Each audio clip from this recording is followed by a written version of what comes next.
Saya masih ingat Dawe Mbah Mun.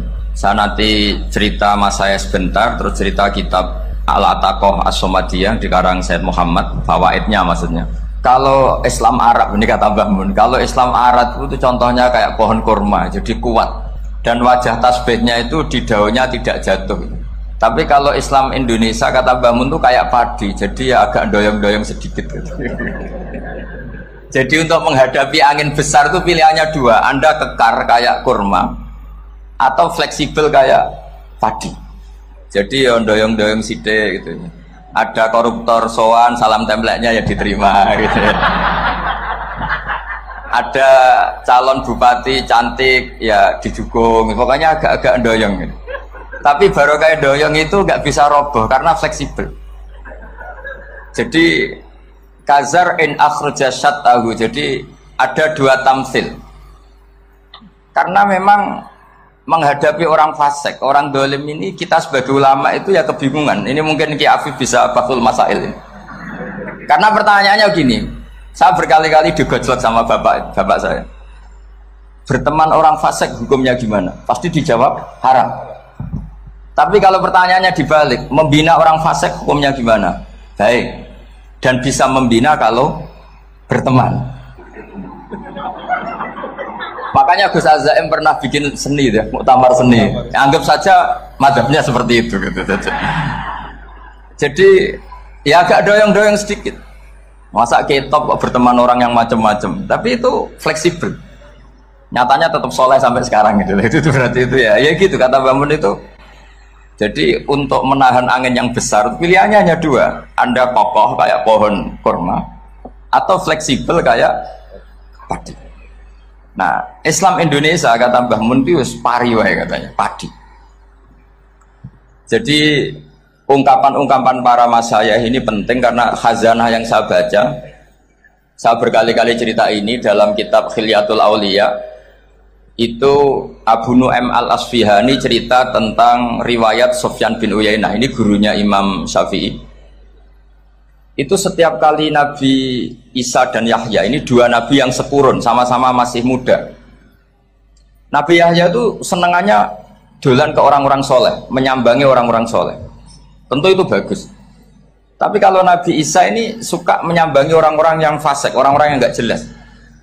Ketika dua beliau ini ketemu, tentu yang perlu jawaban Nabi Isa karena kontroversi berteman sama orang-orang yang nggak jelas.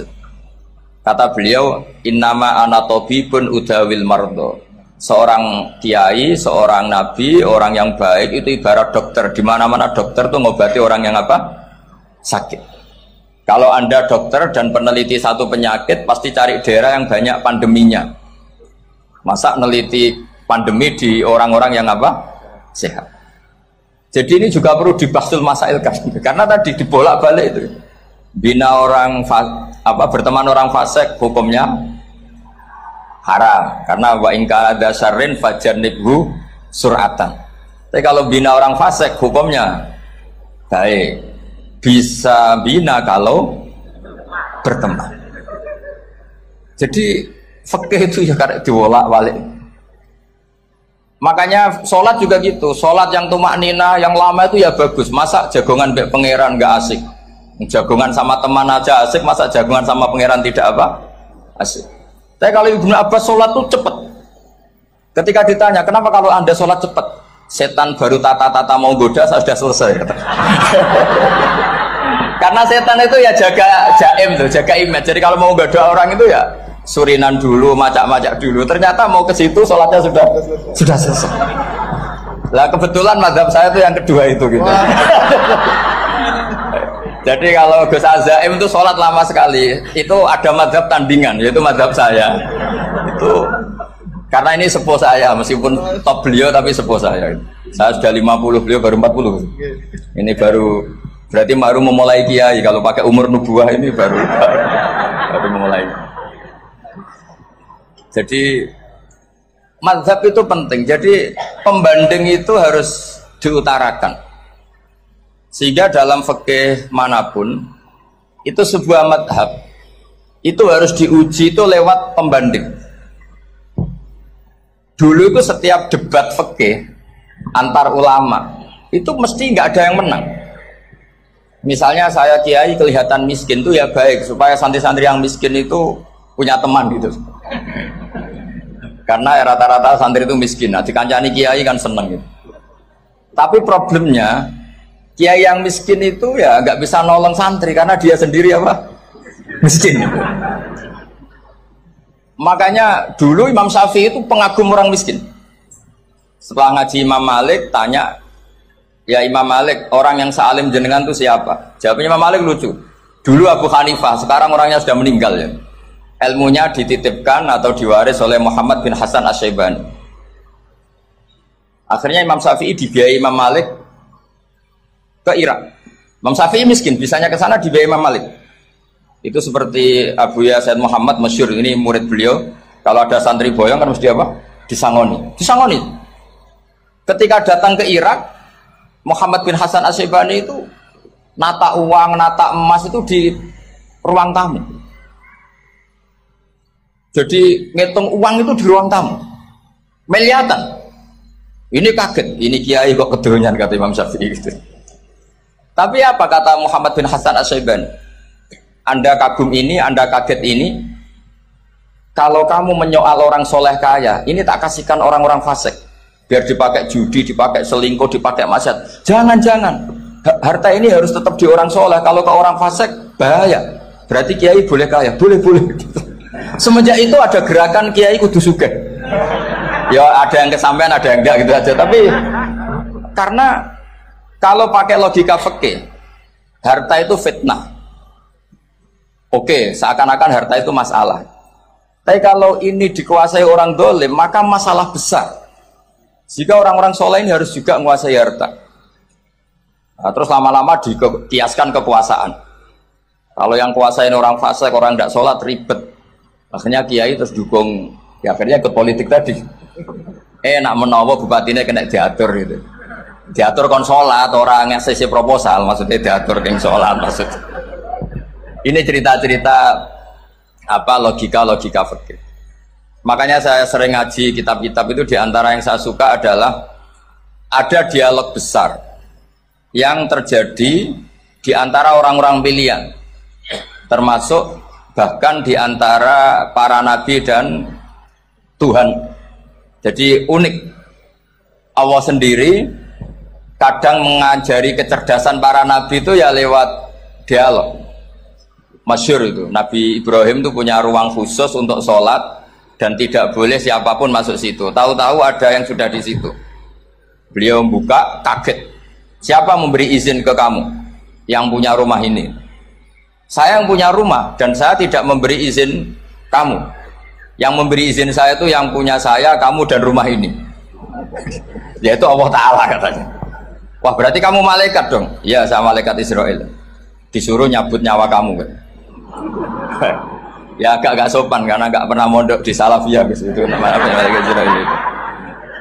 Itu akhirnya Nabi Ibrahim bilang, wah itu keliru, Anda pasti keliru. Hal ra'aita habiban yumitu habibah, hal ra'aita khalilan yumitu khalilah. Saya ini Khalilur Rahman, saya ini kekasih Allah. Masa ada kekasih bunuh yang dikasih? Itu Israel akhirnya ngaji, masuk akal juga. Ternyata perintah ini mungkin oke, pokoknya dia terus mikir akhirnya. Iya ya, masa ini kekasih Allah kemudian oleh Allah dibunuh, dimatikan. Terbanglah Israel, matur lagi, ya Allah, kata Ibrahim, hal ra'aita khalilan yumitu khalilah.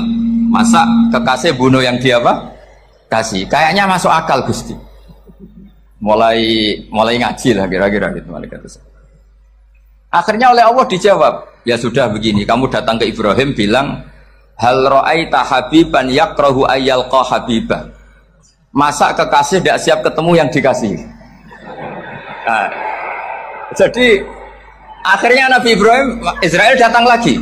Logikanya sekarang enggak gitu, begini katanya diajarin. Hal ra'aita habiban yakrahu ayyalqa habibah. Masa kekasih tidak siap ketemu yang dikasih. Kata Ibrahim, oke, ya, terus mau meninggal. Jadi kalau jenengan cinta betul sama Allah ya harus, ya tidak usah jangan sekarang tapi. Kalau mati di rumah aja, kalau di pondok repotnya kiainya nanti. Tapi nanti setelah punya cucu banyak lah. Nah, barokahnya baca ini dialog-dialog orang pilihan ini akan tersibak. Karena tidak dalam semua kebaikan itu nggak ada logikanya, rata-rata ada logikanya. Misalnya begini, kalau Anda orang soleh, kemudian anak Anda pamit mau sekolah di Jerman, pilihan Anda mengizinkan apa enggak? Karena potensi jadi fasik ya tinggi karena di tempat-tempat mas.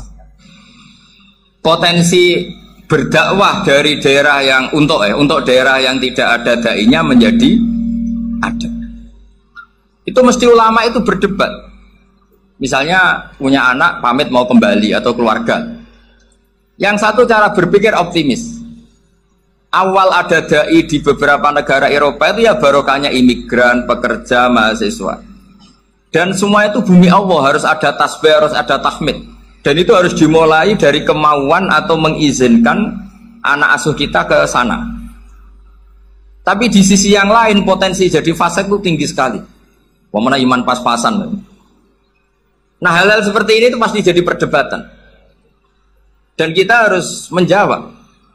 Dan tadi kayaknya di semua Basul Masail, Pondok Salafiyah jawabnya pede semua, nggak ada ragu, nggak ada khilaf. Baguslah kalau pede. Meskipun nanti mungkin ada ulama lain yang cara berpikir apa? Berbeda. Sehingga ini saya cerita ya. Sehingga di kitab-kitab fikih, misalnya saya kok hidup di Bali sudah punya komunitas ngaji, itu kok saya pindah ke sini. Banyak ulama yang mengatakan haram. Karena membiarkan bumi Allah yang sudah pernah ada orang yang sujud, kemudian ditinggalkan kosong, dan kemudian dikuasai orang yang tidak sujud. Jadi dianggap itu pembiaran. Jadi banyak di kitab Qalyubi, sarahnya Mahalli, jika ada seorang muslim yang hidup di negara orang kafir, dia nyaman, tidak dapat teror, itu nggak boleh lagi pindah ke negara Islam yang sehat. Karena takutnya li'alla yastau li'al kafir tilkal buk'ah, supaya bumi itu tidak dikuasai orang kafir. Jadi ini hal-hal yang para fuqaha itu harus berdebat. Karena ini masalah-masalah furu'iyah. Sehingga mulai dulu ya banyak ulama yang nyun sewu berpolitik. Mulai Wali Songo sampai sekarang alhamdulillah yang minat banyak. Mungkin bedanya ikhlas sama tidaknya. Tapi kalau saya pernah dikeluhin utusan dari ya komunitas. Islam Indonesia itu dulu itu ceritanya banyak yang dari Kamboja. Kalau dulu orang cerita itu orang Cempa. Itu setelah di Indonesia besar Wali Songo dan Brawijaya 5 itu sudah mulai oleng. Itu singkat cerita mereka berpikir ingin bikin kerajaan apa? Islam di Demak Mintoro dengan raja pertama yaitu Raden Fatah. Karena Raden Fatah ini putra Brawijaya. Padahal setelah jadi kerajaan ini era cucu sudah konflik berebut kekuasaan. Akhirnya sampai jadi Jipang, jadi Jogja, jadi Solo dan seterusnya. Tapi kata Mbah Mun itu tetap barokah. Karena orang Islam terus terbiasa mimpin. Sekeliru-keliru sidik, pokoknya orang Islam biasa mimpin. Sehingga zaman Mbah Hashim ya sudah mimpin Masumi, zaman Ki As'ad pengaruhnya besar, sampai sekarang Kiai pengaruhnya besar. Nah barokahnya Kiai pengaruh besar ini sampai moral jadi ukuran. Misalnya sekarang ada calon bupati kok nggak sholat, itu pasti kalah. Jadi sholat itu jadi tolok ukur untuk calon apa? Bupati. Meskipun mungkin punya efek pura-pura sholat, tapi gak apa-apa lah, sementing moral ini jadi ukuran. Sementara yang di Thailand, di Patani, itu karena dulu pelajarannya tasawuf, itu orang gak ambisi mimpin dunia. Tahu-tahu dipimpin. Dan akhirnya nyuwun sewu ya saage Islam-Islam yang dulu terlalu tasawuf, karena gak punya pengalaman memimpin, akhirnya lazimnya konsekuensinya hanya dipimpin. Tapi Islam Indonesia beda. Karena kulino mimpin, itu akhirnya dari orang Islam biasa menjadi Islam yang sholat, sampai Islam yang bisa ngaji itu bisa mimpin negara. Tentu yang paling populer dimulai Gus Dur. Jadi ini sesuatu yang barokahnya istihad para kiai, sementing Islam kulino mimpin. Sehingga di Indonesia itu barokahnya itu, kebaikan itu jadi tolok ukur. Ada orang kok terkenal koruptor, atau terkenal nyuwun sewu selingkuh, atau terkenal apa, itu pasti tidak jadi. Karena moral itu menjadi tolok ukur. Dan itu adalah politik para kiai. Jadi ini saya cerita, dan itu negara juga akhirnya untung karena seleksi agama sama negara itu sama-sama kiai ya bilang negara harus dipimpin orang soleh, negara juga bilang seperti itu. Nah, ketokohan-ketokohan para beliau-beliau ini yang mau lah bekerja sama dengan umarok. Kita tahu dulu Pak Harto ya rawuh ke sini ketika Muktamar 84, rawuh ke Kiai As'ad, ketika mau kembali ke Khittah juga dirembuk oleh ulama dan umarok. Dan akhirnya ini menjadi negara yang alhamdulillah semoga selalu menuju baldatun thayyibatu wa rabbun ghafur. Nah, kemudian di sini saya tabarruk dengan Said Muhammad, gurunya Kiai Haji Azaim.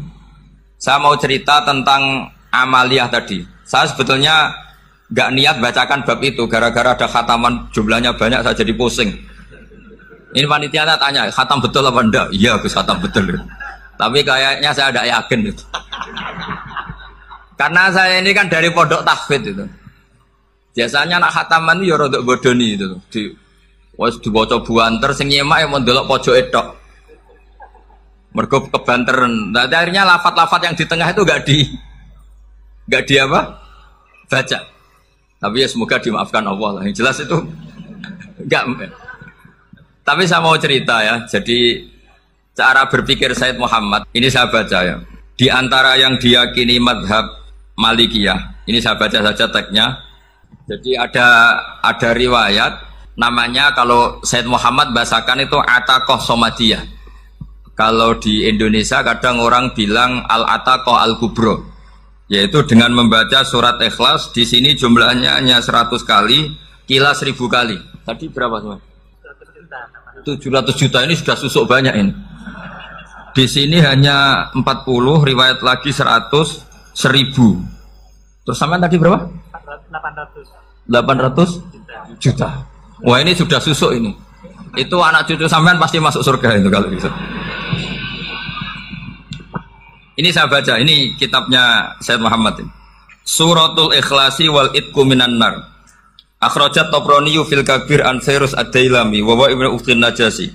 Waqat khadaman Nabiya sallallahu alaihi wasallam. Orang ini jadi khadimnya Nabi. Qala Rasulullah sallallahu alaihi wasallam, "Man qara'a qul huwallahu ahad mi'ata marratin fi shalat aw ghairiha katabahu lahu bara'atan minan nar." Ini hanya berapa ini?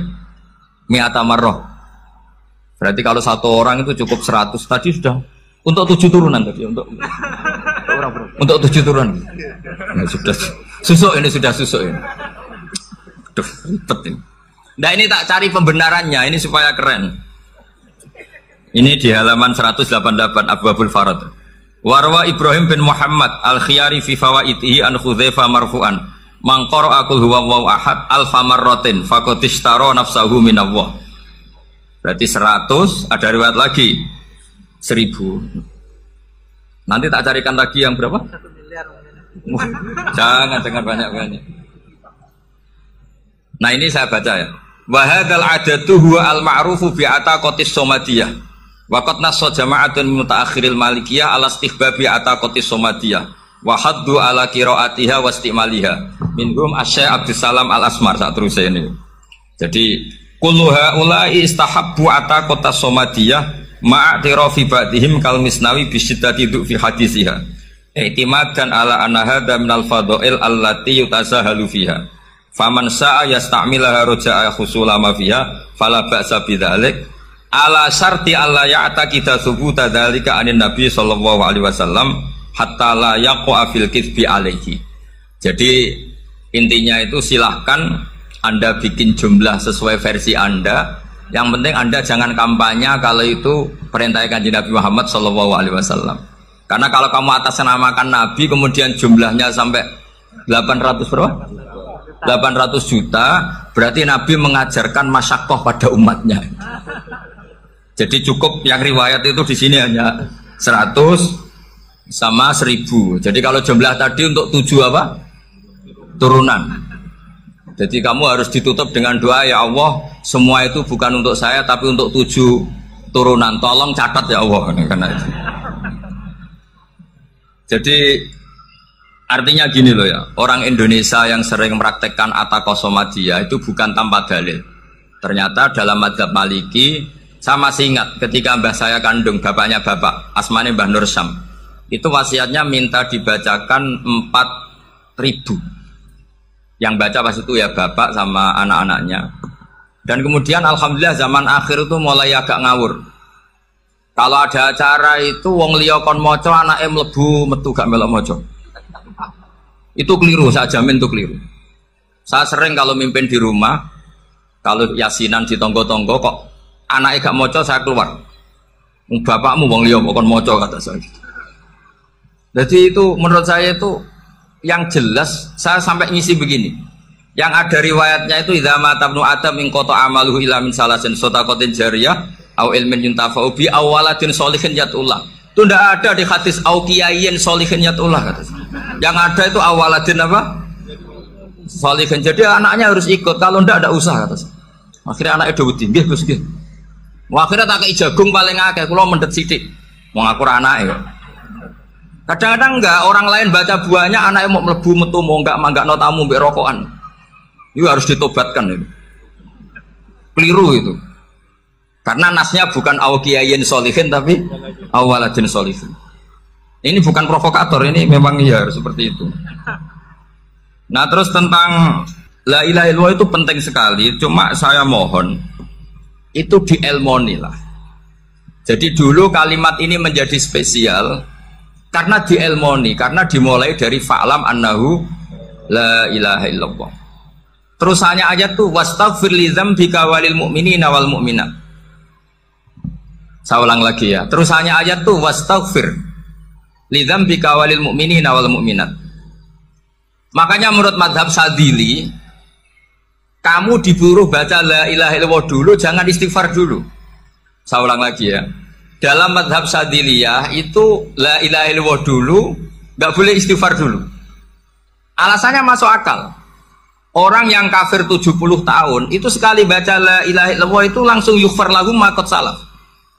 Sehingga la ilaha illallah sendiri sudah punya kekuatan supaya dosa kita diampuni. Qul lil ladzina kafaru iyantahu yughfar lahum ma qad salaf. Cara menghentikan kekafiran gimana? Dia melafadzkan la ilaha illallah.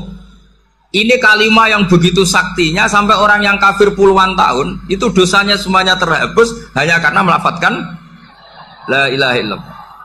Nah, makanya kata Abdul Hasan Asyadili wastaghfir li dzambika ay biadil kalimat.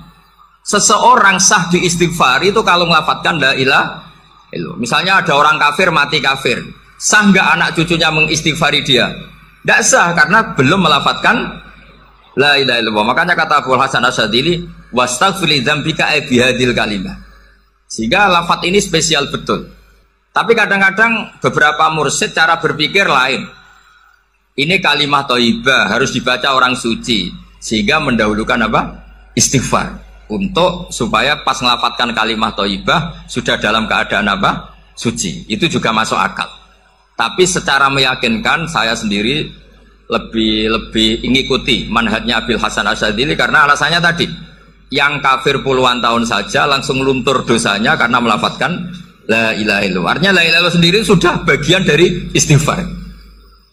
Nah, ya tadi buktinya fa'lam annahu la ilaha illallah terus wastaghfir li dzambika walil mu'minina. Jadi orang sah diistighfari itu setelah dipastikan sah tauhidnya. Jadi setelah tauhidnya sah yaitu la ilaha illallah baru sah apa? Diistighfari. Sehingga orang kafir, saya ulang lagi, orang kafir yang mati kafir anak cucunya tidak boleh apa? Tidak boleh menistighfar. Terus saran saya kedua, la ilaha illallah itu filosofinya itu nafyun li uluhiyati ghairillah wa isbatun li uluhiyatillah wahda. Filosofi la ilaha illallah itu gimana? Menafikan semua selain Allah itu tidak Tuhan dan hanya menuhankan Allah semata. Nah itu caranya gimana? Caranya kita harus terbiasa ini karena tadi saya dibilangin panitia ini rata-rata mustameknya atau mustamiatnya ini santri. Caranya gimana? Dilatih pakai logika. Saya berkali-kali cerita kalau ngaji, saya sekaligus kampanye. Allah itu Tuhan yang begitu fair. Untuk menjadi Tuhan Allah mempersilahkan, ada kualifikasi Tuhan. Jadi boleh dikompetisikan itu boleh kata Allah. Gak apa-apa kamu ngaku Tuhan gitu kata Allah. Tapi nak ngaku pangeran itu paling gak ya direputasi lah. Ada verifikasinya. Dimulai dari apa? Ya kalau jadi Tuhan itu setidaknya bikin langit bumi lah, aturannya gitu. Jadi kalau daftar bupati ya daftarlah ke KPU. Masa tahu-tahu jadi apa? Tuhan kemudian tidak punya prestasi bikin langit bumi. Sehingga Allah itu cara ngendikan itu ya fair. Qul ara'aitum ma tad'una min dunillah aruni madza khalaqu minal ardi am lahum syirkun fis samawati. Coba yang kamu tuhankan selain saya, prestasinya apa? Ketika saya bikin bumi itu apa ikut bikin? Terus am lahum syirkun fis samawati. Kalau bikin langit, kalau nggak bisa ya urun lah gitu. Urun semen apa urun bego, pokoknya urun lah gitu. Urun ora, gawe bumi ora, ngerti-ngerti ngaku jadi pangeran. Kul hatu burhanakum. Jadi ya kan ya lucu kan, misalnya syarat kiai di Salafiyah kan keluarga Kiai As'ad, cucunya ngaji ngalim. Orang keluarga Kiai As'ad tuh aku kiai utama di Salafiyah. Oh mesti di penjara ya. Lah yo gak gawe langit bumi, gak ada prestasi terus ngaku sebagai apa? Tuhan. Sehingga fair. Makanya saya berkali-kali cerita. Jubair bin Mut'im itu punya anak namanya Muhammad. Ini sudah orang alim, Muhammad bin Jubair bin Mut'im. Itu cerita awala Islami Abi. Mut'im itu orang pinter sekali. Saking pinternya dia jadi delegasinya orang Quraisy datang ke Rasulullah sebagai negosiator untuk membebaskan Asra Badrin, tawanan perang apa? Badar. Yang namanya disuruh itu pasti orang pinter. Tapi apa yang terjadi ketika nginep di masjid? Karena zaman itu gak ada hotel, nanti jadi geger. Orang musyrik nginep di masjid hukumnya gimana? Bahsul masail tok. Zaman itu mau tidak mau. Kalau sekarang kan ada hotel, kiai juga punya wisma. Apa yang terjadi? Orang ini cerdas sekali. Dan delalah Nabi pas sholat maghrib itu baca wattur wa kitabim mastur sampai am khalaqus samawati wal ard. Ya kalau kamu jadi Tuhan ya setidaknya menciptakan langit bumi lah. Namanya jadi Tuhan ya ada persyaratan gitu. Paling tidak punya reputasi menciptakan langit bumi. Atau kalau jadi Tuhan setidaknya reputasinya itu nggak diciptakan yang lain. Am khuliqu min ghairi syai'in. Ini jadi Tuhan kok punya bapak, punya ibu. Ini jadi Tuhan kok lahirnya di bumi, ada tanggal lahirnya, ada tahun. Masa jadi Tuhan kok dulu buminya? Pokoknya walhasil tuh. Akhirnya Nabi ketika salam sholat maghrib, dia datang. Ya Rasulullah, akalku habis oleh ayat yang barusan kau baca. Sudah saya Islam saja. Argumentasi selain Allah Tuhan itu batal. Itu, nah saya mohon santri-santri Salafiyah itu baca Quran sampai seperti itu. Jadi jangan hanya khataman banyak-banyakan maksudnya. Ini bukan nyindir ini, ngamuk ini. Jadi ya khatamannya tadilah 1000 atau berapa lah, jangan banyak-banyak. Juga kasihan malaikat yang nyatet kan. Wong baru subhanallah alhamdulillah aja di teks hadisnya at-abad al-malaikah gak ditetek. Itu baru subhanallah alhamdulillah itu sudah mencapaikan malaikat. Makanya saya wiridan tuh arang-arang kasihan malaikat karena nanti jadi itu ya ada madhabnya itu. Jadi kalau Gus Azaim sholat lama tak saingi sholat cepet itu sama-sama ada madhabnya. Yang cepet kayak saya tadi, setan pas tata-tata mau goda pas rukuk saya sudah itidal, mau goda itidal saya sudah sujud, pusing dia. Tapi jangan tiru, ini madhab yang agak-agak khusus lah, sudah cara orang Madura agak khilaf khusus. Khilaf ya, khilaf ini agak khilaf ini sudah. Tapi saya ingin lah, sampean kalau ngaji Quran itu dilatih berlogika. Jadi Allah itu fair. Nggak apa-apa kalian ngaku Tuhan tuh nggak apa-apa, tapi tunjukkan prestasi kamu apa. Aruni madza khalaqu minal ardi am lahum syirkun fis sama. Am khalaqus samawati wal ard. Diulang lagi, am khuliqu min ghairi syai'in. Setidaknya kalau jadi Tuhan itu ya nggak butuh yang lain lah. Masa jadi Tuhan kok wujudnya saja butuh orang lain, butuh bumi, eksistensinya butuh makan, butuh minum. Makanya Allah cara meniadakan uluhiyah selainnya itu Allah itu redaksinya itu mengena sekali. Yaitu tadi dengan cara-cara seperti itu. Sebagian ayat disebutkan ma asyattuhum khalqas samawati wal ardi wala khalqa anfusihim. Wong Tuhan kok nggak punya reputasi bikin langit, bikin bumi, bahkan untuk menciptakan diri saja nggak bisa. Ya sudahlah, kamu tidak usah ngaku Tuhan, nggak level kata tahu gitu. Akhirnya terus ditemukan Tuhan yang sejati, yaitu wal awwalu wal akhiru wal zahiru wal batin. Nah, itu yang Mut'im ini tadi termasuk orang yang sangat cerdas sekali. Padahal itu bacanya bukan pas basul masail, enggak. Nabi pas sholat maghrib, juga bukan pas ceramah, enggak. Tapi itu didengarkan. Makanya termasuk ini spesial untuk hormat saya kepada Ki As'ad.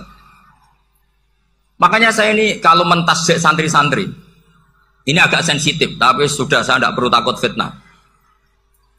Saya termasuk kenapa saya ingin jadi ahli tafsir, tentu yang membentuk itu Mbah Maimun dan bapak saya. Bapak saya itu hafal Quran kayak hafal Fatihah, saking senangnya Quran. Mungkin bisa kamu saingi. Itu adalah orang kafir itu bisa paham Quran. Itu sangat menyinggung saya. Orang kafir itu bisa paham Quran. Ketika Umar Islam itu karena mendengar apa coba? Mendengar apa? Quran. Dan itu masih kafir apa sudah Islam? Masih kafir karena kalimat-kalimat yang di Quran itu begitu jelas wal kitabil mubin sehingga didengarkan orang kafir pun tuh ngefek. Makanya ketika Umar datang ke saudari putrinya, kemudian dengar Toha ma anzalna alikal Quran apa? Litashqa, itu dia terus iman. Begitu juga Mut'im. Itu ketika dengar Nabi baca surat At-Tur ya langsung iman. Makanya kata Ibnu Jarir At-Tabari, kamu jangan pernah bilang gini, syaratnya paham Quran itu harus alim, harus gini. Lah nanti berarti orang kafir punya alasan di depan Allah, ya Allah, engkau ngandani kami dengan Quran yang nggak bisa difahami kecuali alim dulu. Lah saya alim gimana? Nggak pernah mondok. Mondok gimana? Saya kafir. Jadi artinya gini loh, kata Ibnu Jarir At-Tabari, Allah tidak mungkin mengatakan gini, ifhamil Quran bima la fahmalaka. Quran itu harus kamu fahami. Sementara orang kafir karena lafadznya Quran khusus nggak bisa memahami. Makanya Quran itu dibaca. Itu banyak orang kafir yang menjadi muslim karena mendengar apa? Al-Quran. Padahal kafir. Nah termasuk tadi Muhammad bin Jubair bin Mut'im ini itu menjadi Islam ya karena mendengar Quran. Padahal dia saat itu masih apa? Kafir. Karena tadi logika misalnya nggak paham secara lafadz Arab. Sekarang misalnya nyuwun sewu ada orang ateis. Saya pernah didatangi seorang ateis yang nggak percaya Tuhan. Saya mau Islam Pak Ba, asal Anda bisa menjelaskan Tuhan itu siapa. Coba Quran dibaca secara makna, tidak secara lafadz tapi secara makna. Begini misalnya, ada orang ateis datang ke saya, Pak Ba, saya mau Islam, asal Anda bisa menjelaskan Tuhan itu siapa. Terus saya tanya, ini ngajak goblok-goblokan apa pinter-pinteran? Kata saya. Terus dia jawab, ngajak pinter-pinteran Pak. Saya ini doktor katanya. Maksudnya di akademiknya dia doktor, mungkin jurusan matematika atau apa, tapi di ketuhanannya jeblok. Terus tak tanya, kalau ini ada kertas, kamu suka ada rumusnya apa suka ada? Ya suka ada rumusnya. Kenapa ada kertas? Ya karena ada yang bikin.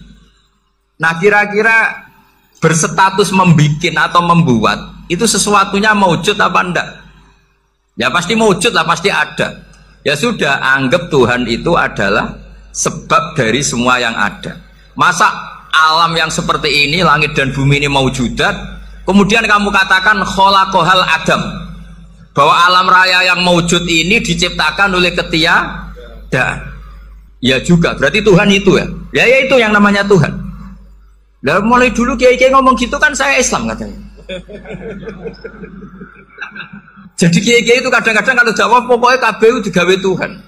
Beda dengan dakwanya orang-orang mantek. Orang-orang mantek itu kan nggak pernah nyebut Allah. Ini alam khawadis, labudamin muhdis. Meskipun mereka, nah muhdis ini menurut Islam namanya Allah. Tapi sebetulnya kan nggak langsung bilang Allah. Jadi tak kasih tahu, alam raya ini maujud nggak? Ya maujud Pak. Bisa nggak sesuatu yang nggak ada menjadi faktor wujudnya yang ada? Ya tidak bisa, namanya nggak ada itu nggak bisa jadi faktor. Nah itu hebatnya ulama-ulama kita ketika mengenalkan Allah itu siapa? Zat yang wajibil wujud. Jadi kita ini kalah pinter be ulama-ulama dulu. Ya alhamdulillah kalahnya sama ulama dulu. Kalau kalah sama ulama sekarang isen, Pak. Jadi ulama dulu sudah pinter. Pasti pertanyaan dasar manusia, hadil maujudat tuh man khalaqaha, siapa yang menciptakan? Kalau kamu langsung jawab Allah atau Tuhan, mereka pasti tidak nerima. Ya jawab saja, hadil maujudat mesti khalaqaha maujudun. Nah berhubung maujud ini berstatus pencipta, harus super. Lah super ini oleh ulama disebut wajibul wujud atau musabbibul asbab, yang oleh Islam dinamai Allah. Tapi kita langsung ngomong Allah, ya mesti aja bingungkan kan bagi yang bingung maksudnya. Ya saya mohonlah kalimat-kalimat la ilaha illallah itu diamatilah, diresapi sampai seperti penjelasan saya ini, sehingga punya kualitas ilmu. Karena syaratnya memang fa'lam, harus punya kualitas apa? Ilmu. Ilmu itu apa? Ma'rifatus syai' ala ma huwa alaih. Mengenal sesuatu sesuai detail-detail sifatnya sesuatu itu. Misalnya kalau Allah sudah jadi Tuhan, ya harusnya qabla kulli syai'. Masa Tuhan sama yang dituhani wujudnya dulu yang dituhani? Ditemukanlah sifat awal atau qadim. Makanya kalau sudah bertauhid harus hafal akidah berapa khamsin. Dimulai apa? Wujud. Kenapa harus dikatakan wujud? Karena alam raya ini kadung maujudat. Hadhil alam maujudun. Masa maujudun khalaqahul adam? Masa maujudat khalaqahul adam? Nah itu yang disebut am khuliqu min ghairi syai'in am humul khaliqun. Jadi saya mohon semohon-mohonnya, cobalah tradisi-tradisi lihat baru ayat ini dihidupkan lagi, sehingga kita baca Quran itu sekaligus menjadi orang yang sangat argumentatif. Karena Quran adalah qul falillahil hujjatul balighah. Dilatih. Jangan bosan dilatih. Makanya kalau saya baca ayat-ayat seperti itu, cek fair Allah. Fair betul. Gak apa-apa saya punya pesaing kata Allah, tapi yang imbang dong. Pas aku gawe langit ya bantulah, atau ada langit tandingan lah kira-kira gitu. Kalau saya bikin bumi ya ada bumi. Nah misalnya sekarang orang Cina bikin matahari, materinya dari mana coba? Dari yang sudah ada sekarang kan? Tetap saja agak ikut bikin kan? Tapi kalau Allah bikin langit bumi minal adam minal wujud. Kalau mereka paling rekayasa yang sudah wujud diotak-atik. Nah harus sampai seperti itu, sampai kata Gus Azim kul hatu apa burhanakum tadi. Jadi ini cara-cara kita untuk menguatkan iman. Aruni madza khalaqu minal ardi am lahum syirkun fis samawati. Terus kata Allah, itu nih bi kita min qabli hadza au atharatin min ilmin. Kalau kamu nggak setuju teori ini kata Allah, cari kitab suci versi Anda. Aturan jadi Tuhan itu apa coba? Ya tetap saja semua kitab suci akan mengatakan di mana-mana Tuhan itu pencipta langit dan bumi. Jangan yang lahir di bumi jadi Tuhan. Jangan Lata Uzza jadi Tuhan. Jangan karena sakti jadi Tuhan. Nah ini di sini pentingnya ilmu balaghah, ilmu mantek yang alhamdulillah di pondok-pondok kita masih diajari. Makanya kata mantek sebetulnya ilmu akal hanya menemukan hadil maujudat khalaqaha maujudun. Nah yang maujud ini siapa? Ya wajibul wujud. Nah kemudian Islam menamai ini Allah Subhanahu wa ta'ala. Makanya ulama dulu tuh kalau ngetikan Allah itu siapa? Zat sing wajibul wujud. Itu filosofinya luar biasa. Karena dengan seperti ini bisa menafikan teori ateisme bahwa alam raya ini diciptakan oleh ketiadaan. Makanya saya bilang tadi ngajak goblok-goblokan apa pinter-pinteran gitu. Lah nek ngajak goblok-goblokan yang ini hadhil maujudat khalaqahal adam. Terus kita goblok bareng. Loh iya kan barang maujud diciptakan yang tidak maujud. Wong ora wujud kok mempengaruhi sing wujud. Ya monggo nak goblok bareng kata. Akhirnya gak lho Gus, saya ini dokter masa kamu ajak goblok. Ya sudah pinter saja kata saya. Alhamdulillah karena debat kecil ini dia menjadi nyaman lagi dengan apa? Islam. Memang saya tentu nggak bisa disalahkan doktoralnya karena di ilmu yang selain apa? Teologi gitu. Tapi kan polanya dia pasti pinter. Makanya ini sekaligus mengingatkan anak-anak lah. Kecakapan menjelaskan itu harus dilatih. Karena diantara kelebihannya Quran itu wal kitabil apa? Mubin. Yaitu kitab yang punya kemampuan menjelaskan. Ini yang terakhir saya beri contoh. Terakhir ini penjelasan Quran. Dulu orang kafir itu cara berpikir itu begini. Muhammad, urusan kita ini banyak, problem kita banyak. Masa iya urusan yang banyak ini cukup dengan satu Tuhan? Kalau problem banyak ya Tuhannya harus banyak. Ada Tuhan pohon, Tuhan hujan, Ya kayak Cina itu ada Dewi Kuan Im keberuntungan, ada yang sial, yang pokoknya diurus yang banyak lah. Maka mereka bilang aja'alal alihata ilaha wahida inna hadza la syai'un ujab. Ini aneh, urusan banyak kok Tuhannya satu, ini aneh lah. Tapi Nabi secara sabar, dan yang diomongnya orang kafir. Jadi nanti kalau anak Mbak Tali gak paham Quran kebangetan orang kafir saja paham. Akhirnya Nabi secara santai, secara rileks memberi penjelasan gini. Kalau Anda menjadi buruh, kalau orang Arab dulu bilang abdan, kamu suka nggak punya majikan banyak, perintahnya beda-beda, semuanya memaksa kamu untuk nurut. Sama punya majikan satu yang baik, ya nggak suka lah Muhammad, kalau majikan saya banyak, semuanya berhak merintah saya, nggak enak, majikannya satu saja. Terus kata Nabi, Tuhanmu itu majikan kamu, kalau Tuhannya banyak kamu bingung, nanti perintahnya banyak. Akhirnya mereka paham. Dan itu segampang itu Allah memberi penjelasan. Darabawa masalah rojulan fihi syuraka umutasyakisuna wa rojulan salamal lirojul hal yastawiyani masalah alhamdulillah. Langsung diberi analogi. Kalau kamu jadi buruh, punya majikan banyak yang perintahnya beda-beda, kemudian jadi buruh yang majikannya satu, kamu milih mana? Ya milih satu Muhammad. Ya sudah. Kalau Tuhannya banyak, perintahnya banyak, kamu juga bingung. Langsung menjadi faham. Nah, ketika ada orang tidak ikhlas, Nabi cara memberi penjelasan juga gampang. Misalnya saya dikasih uang Gus Azaim 1 juta, kemudian matur nuwun saya sama Pak Afif, aneh nggak? Saya ini orang aneh nggak? Orang aneh nggak? Itu Nabi kalau mencontohkan orang tidak ikhlas gitu. Kata Rasulullah, orang tidak ikhlas itu sebagaimana orang beli budak. Min kholisi malih. Budak itu dibeli dari uangnya sendiri. Kemudian fa'amila hadal abdu, budak ini kemudian bekerja dan a'tohullatahu, hasilnya dikasihkan sama orang lain. Terus Nabi memberi percontohan, ayasurukum ayakuna abdukum kadzalik. Apa kamu suka kalau budak kamu seperti itu? Dulu orang-orang dulu kan beli budak untuk disuruh bekerja, terus disuruh setor apa hasilnya. Jadi budaknya kamu yang beli, yang biayai. Kalau sekarang mungkin gak ada budak, gini lah. Saya nyuruh Zaid, tak kasih mobil, tak kasih bensin, tak kasih uang jalan supaya narik angkot. Hasilnya disuruh ngasihkan saya. Ternyata dikasihkan orang lain dan matur nuwun sama orang. Kamu suka punya budak seperti itu? Ya tidak suka ya Rasulullah. Ya ibaratnya seperti itu.